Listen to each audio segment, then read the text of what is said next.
Why does Diego Pavia remind Coach Brent Pry of a certain successful Big Ten quarterback?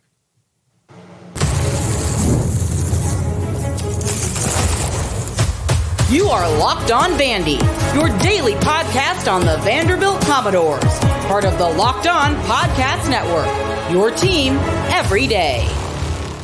Welcome into the Locked On Vandy podcast on the Locked On Podcast Network. I'm your host, Corey Burton. Thanks for making Locked On Vandy your first listen every day.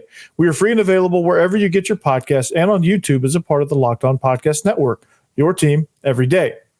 Today's episode is brought to you by Gametime. Download the Gametime app, create an account, and use code LOCKEDONCollege for $20 off your first purchase. Terms apply. Download Gametime today. What time is it? Gametime. Who? So, Kurt Page joining me. It is week one. The week one depth chart is released today. The week one matchup is in just a few days.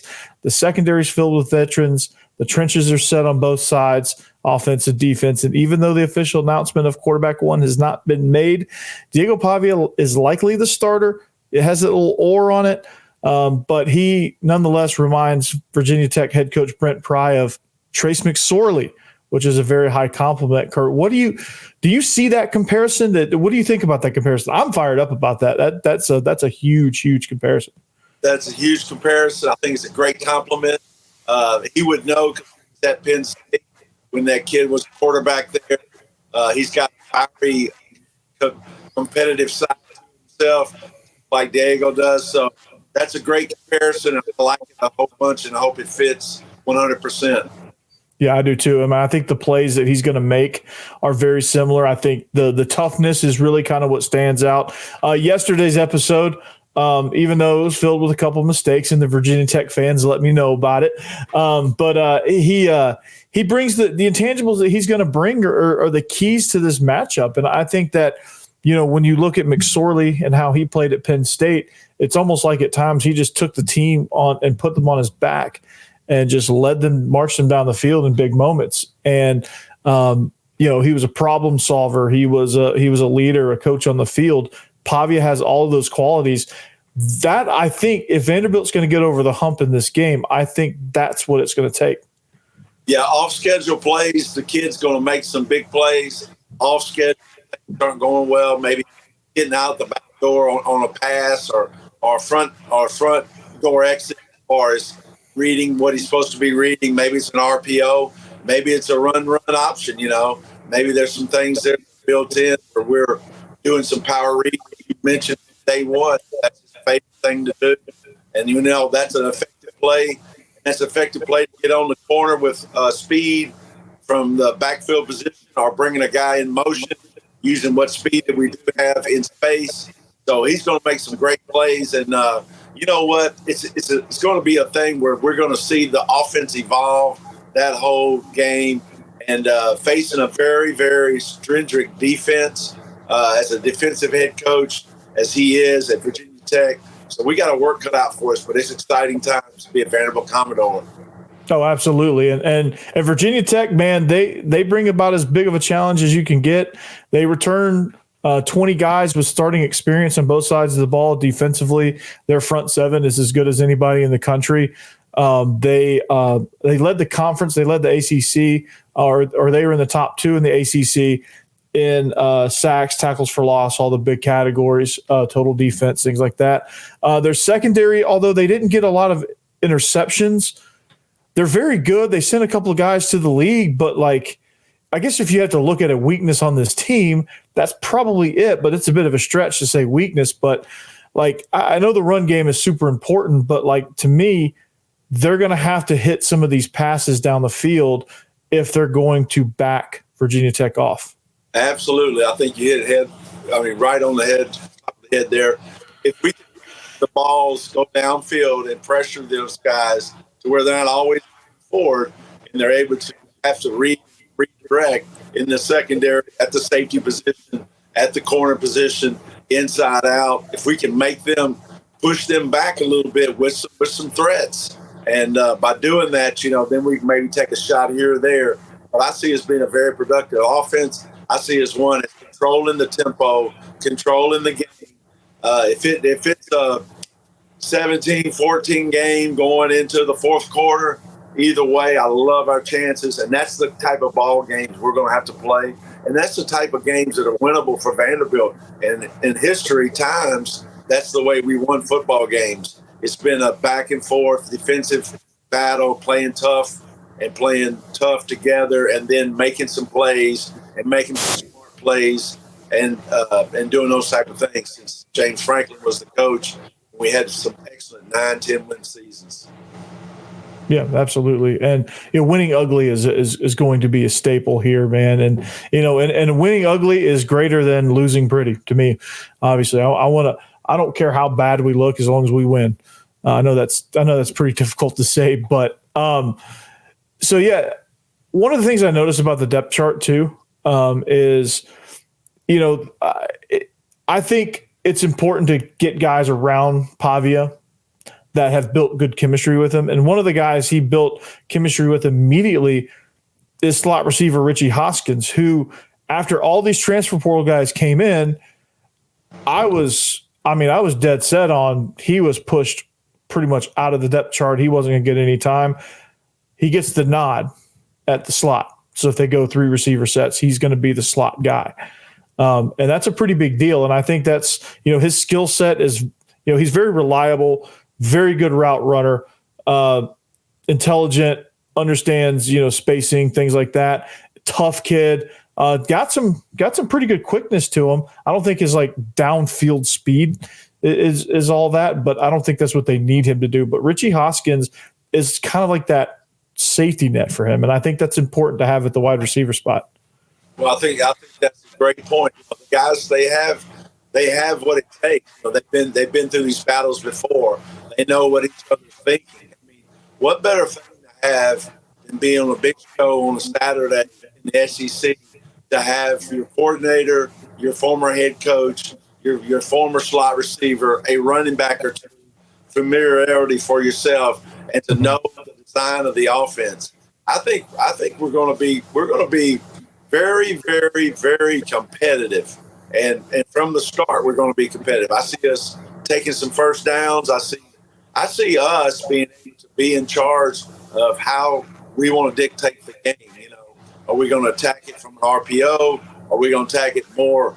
Are we going to formation them? Are we going to shift them? Are we going to motion? And I think they already have those strategies thought out and what they're going to do. And I see us being a lot like what Georgia Tech's been. They've had a lot of great success as beating Florida State. They've been double-digit underdogs in 5 games in the ACC, and they won all 5 of those teams. That's amazing. Top 20. So I see Vanderbilt, that's the same model. You're talking about a private institution. You're talking about an institution that has a small alumni base. You're talking about an institution that does not have a huge stadium. We don't have a huge following. So I think modeling our program similar to Georgia Tech and their success will be something that our kids can strive toward. And I look forward to seeing how they do against Virginia Tech. Yeah, absolutely. I mean, that's a phenomenal comparison, by the way. I kind of made mention of that on yesterday's episode. I was impressed with what Georgia Tech was able to do because scheme-wise, it wasn't like, if you kind of watched them, it wasn't overly complicated. They weren't doing a lot of different stuff. They just got in a bunch of different looks, motions, misdirections. They had, they really capitalized on RPO stuff, and then they were able to hit things in the middle of the field as Dave McGinnis says on the Titans broadcast, the transcontinental routes going across the field, and they were able to capitalize on some of that. And then they were able to capitalize on getting out of the backfield and using that as a weapon. So just simple things like that. And you saw that if you go back and rewatch New Mexico State versus Auburn, right? That's what they did. They had a little bit of trickery. I think they had a trick play on the first series down in the low red zone.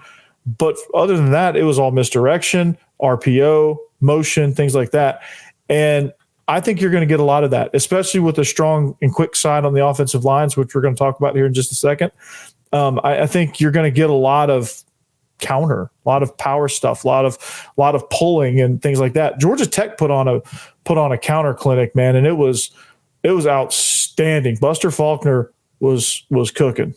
Right, and I think one of the things too that that you also see is getting that quick side out in the quick screen, getting them out there, throwing little passes and getting them out in front of the receivers and getting them back in there running screens. And that all plays into the counter once you start overplaying it. I mean, you know exactly this. I'm talking to the choir here. Once you counters, you put in the tunnel screen in there, it ties right in. You actually can run a lot of counters and set up your play action, set up screens there to your wide receivers. So it's all a happy marriage there. And I see us even doing some quarterback counters with the quarterback and even getting spread out and running some single back and bringing guys in motion, just like Georgia Tech, and using those guys as like the kick out or the lead through or whatever, you know. Mm-hmm. So I'm sure we have all that in the arsenal. It's a matter of just building plays and having success and getting to a groove and then playing solid defense, letting CJ Taylor, letting those guys have experience, putting them in position where they can make a play. And if we do those type of things, we could have one of the better upsets to start off college football season. Yeah, and it's bright and early too as well. So the offensive line depth is set. The defensive line depth is set. We'll talk about kind of what that means, how they're going to make an impact in the run game and against the run game on the defensive side of the ball. We'll talk about that next. All right, this episode is brought to you by Gametime. Gametime has a new feature called Gametime Picks that makes getting tickets for your favorite live events even easier. Gametime Picks filters out the fluff to show you only the incredible deals on great seats, so you don't have to waste time searching through thousands of tickets. So if you're looking for deals on the Vanderbilt game this weekend, right, you can customize your spot. Did you know this, Kurt? You get all-in pricing. If you toggle this feature on, you get the total up front. There's no surprise fees at checkout. Gametime Picks allows you to curate and makes it easier to save more on sports, concerts, comedy, and theater. But this is my favorite part. And tell me if you'd be fired up about this. Seat views. You get a panoramic view from your seat in the app before you buy. How fired up would you be about that? I think that'd be an excellent way to know where you're going to be that Saturday night, watching football, watching whatever you're getting an opportunity to be a participant at. Absolutely. And your purchase is covered with the most flexible customer service policy in the ticketing industry. So you know what? Take the guesswork out of buying tickets with Gametime. Download the Gametime app, create an account, and use code LOCKEDONCollege for $20 off your first purchase. Terms apply. Again, create an account and redeem code LOCKEDONCollege. That's LOCKEDONCOLLEGE for $20 off. Download Gametime today. What time is it? Game time. Yeah.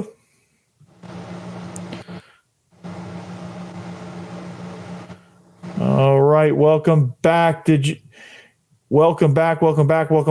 Thank you for making Locked On Vandy your first listen. College football is back, and it's not too late to catch up before the season kicks off. SEC, ACC, Big 10, Big 12. You can get it all from the Locked On stable of college experts by subscribing to the Locked On College Football podcast. Who has a chance to make the playoff? What teams will cause chaos in their new conferences? Well, everything you need to know all in one place. So be sure to follow and subscribe to the Locked On College Football podcast, part of the Locked On Podcast Network, your team every day. So, Kurt, we are talking offensive line, okay? And we've got the strong side, we've got the quick side. We talked about this philosophy last time we had you. All right, we talked about how great it is to have guys that are really kind of zeroed in and focused in on their strengths, right? And you have these guys that are set up that you can do a lot of different things with, right? You can set your protection to the quick side and match up your quick tackle versus their best pass rusher. You can pull those guys. You can also set up in a counter run situation and pull those guys out on screens. There's a lot of different things you can do with the quick side and strong side. So the philosophy is there. Your starters of that, your starting quick tackle is Gunnar Hansen. He is the incumbent. Kiva Wesley, another incumbent. He is the quick guard. Stephen Lasoya, the transfer from Mississippi State, which is great because he's a grad transfer that is bringing in SEC starting experience, especially that experience in in a situation where you're not the strongest team. And then you have also on your strong side, you have Delphin Xavier Castillo, and you have Chase Mitchell as your strong tackle, which as a strong tackle, that's a pretty athletic, strong tackle. And you can do a lot of different things with that, but he's a grad transfer. He's 6'4", 320, probably specializes more in the run blocking scheme. So I think when you look at the depth here, when you look at everything that they have going on as we wait for Kurt to come back with, I think he's going through some technical difficulties or something like that. So we're going to wait for him to come back. But as we're waiting, and I think he's back now, but as we're waiting, Kurt, we've got some returning guys. I really like the makeup of this offensive line with Gunnar Hansen as your quick tackle. I think that's a home run right there. Big 6'5", 330, can move, has great feet. Kevo Wesley was once a defensive lineman. He's playing the quick guard, so he can move. 6'4", 317, so you got some big fellas there. I love that we didn't have a center, and now we have a guy coming in from Mississippi State. He's got SEC starting experience on the offensive line, and he knows all the spots. And he played, I think, center and guard for Mississippi State, so he has experience on the interior. Delphin Xavier Castillo as your strong guard. He's 6'5", 360, just a monster, blocking down on one technique. Can't design that any more perfectly. And then Chase Mitchell, who is a big, strong behemoth at the strong tackle, transferred in from Liberty. Also has really good feet. Started at left tackle for Liberty, so he's got it in both pass pro and being able to block down. So I think we're really good at the tackle spot. I'm really excited about the starting offensive lineman. I worry about the depth a little bit, but we're building that. But I love this starting unit. Yeah, I think that's going to be one of our strengths of our offense. And the beauty of that, as you mentioned, a number of experienced players that have reps at the collegiate level that have already been in these battles, in these wars, in these trenches, and these guys are ready to deliver. They're going to know what to do and how to do it and come off the football, get their back flat. They're going to come off, and they're going to strike. And I think a lot of people are going to be excited to see the physicality that we're going to present with our offensive line and our tight ends and our double tight ends and our heavy set, because that's going to be our makeup. I mean, we're going to smash people and try to, make things happen at the point of attack. But also, you can be creative, as you well know, moving guys in space with RPOs, with option, with leaving the guy unblocked, and we read him with a handoff or a pitch. Things that we're going to be able to do are going to be very, very advantageous for our offensive line, plus having tight ends that can curl over the ball, can get in the middle of the defense and create havoc to those linebackers. So that's going to be exciting as well. Yeah, I think one of the biggest mismatches that potentially, and this is mostly because Cole Spence is 6'7", 260. He's just a mismatch on anybody. Virginia Tech has some very high-quality linebackers. Their defensive front is amazing. So our offensive line is going to have their work cut out for them as far as that goes. But this, like I said, experienced group really can get it done. But I'm digging Cole Spence as a weapon on the interior because he gets matched up against a linebacker. It's going to be there was a guy that's similar that was a matchup nightmare. There's just a big target. He wore the number 0, and now he plays for the Pittsburgh Steelers. His name's Darnell Washington. He looked like a power forward out there playing, and I think that's what Cole Spence is going to be. He was injured last year. He could have been that weapon last year, but he had an ACL injury, so he is he's somebody that he's had a phenomenal camp. He's going to be a matchup nightmare, and if Virginia Tech is looking at our offense, they're going to have to circle him. Yeah, I think they're going to have to identify where he's at, and I look for us to move the guy, pre-snap, pushing him back, pushing him in short motion, bringing him from outside in, inside out, putting him on the wing, putting his hand in the ground, being the edge right there. Mm-hmm. There's a lot of things that we're going to do with that guy, and plus having another tight end as well, and then bring along probably a third tight end. I see us being a lot of heavy personnel trying to get things going, get things in that off tackle hole there at places, and creating some downhill runs for our quarterback, downhill runs for our backs, and then trying to get speed in space with the power read. So, those are all things that, really and truly, we have probably a great idea how Virginia Tech's going to line up defensively, and a great idea how Virginia Tech's going to move the ball offensively. And really and truly, Virginia Tech has now, they've got to really study New Mexico State, and doing that is still, you still have SEC personnel that is already on campus, and then we've added, as you mentioned, a Mississippi State young man from SEC. So the talent pool is even better than what they're going to be scouting if and when they are scouting Mexico State offense, which I'm sure they've been doing. But you even upgrade that with the talent pool that we have being in SEC. So it's going to be exciting. It's going to be a thing where I'm hoping we're clicking on 100 cylinders at the start, but if we're not, it'll be a thing we're generally progressing and getting better and better. And let's keep in mind, when those coaches get the players, when they come off to the sideline, they're going to have capability of seeing it instantaneously and making the adjustment. And also the quarterback having the communication with the quarterback coach and the play caller, that's going to be crucial as well. Yeah, no doubt. And we're going to flip over to the defensive side of the ball. Man, the depth chart is set there. It's very very transfer portal heavy there. And the veterans are lining the secondary. They're going to have their work cut out for them. Speaking of which, against Kyron Drones, and it's going to be a fun thing to watch this defense kind of go against them. So we'll talk about that, how the defensive line shakes out, how the secondary is going to be, and how they fare against Virginia Tech. We're gonna be back with Kurt Page here next. All right. Grab a 5-hour energy shot to stay alert and watch all your favorite games. Or if you stayed up late to see intense overtime game, take a 5-hour energy shot in the morning so you can start the day. So if you're watching sports, do that. That's what you need to do. So with zero sugar and a convenient portable size, it's a perfect pick-me-up for getting stuff done. The 5-hour energy website has flavors galore, like watermelon, tropical burst, grape berry, and more. There's a flavor for everyone. Try them all. On the site, you even have the option to build your own 12-pack or 24-pack. You choose the flavors, and it's delivered right to your door. So if you go to 5hourenergy.com, that's the number 5, hourenergy.com, and get some 5-hour energy product today.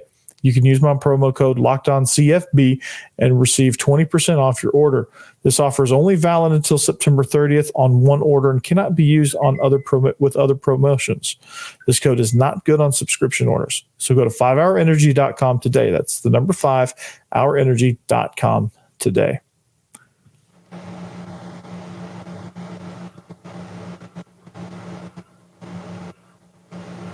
All right, welcome back. We are wrapping up the show here. We're talking defense, man, but thank you to the everydayers for making us your first listen each and every day at Locked On Vandy on all social media platforms. At Kurt Page 629, if you want to give him a shout out. The last quarterback to beat Vanderbilt, if you guys didn't know that. If you knew that, then you're a true Vandy fan, right? So we're here chopping it up. He's going to be hopefully with me every Monday night going into Tuesday. If not, Tuesdays going into Wednesday, sometime early in the week, hopefully each and every week, so we can either overreact or talk about what we learned from the week before. But right now we're talking Vanderbilt. We're talking about the defensive depth chart. We're talking about how they're going to fare and how they're going to line up against this defense. Kyron Drones, Kurt, is a phenomenal quarterback. He's coming back. This is his first season that he hasn't had to compete for the job. He has it nailed down. He's got a year under his belt in the system.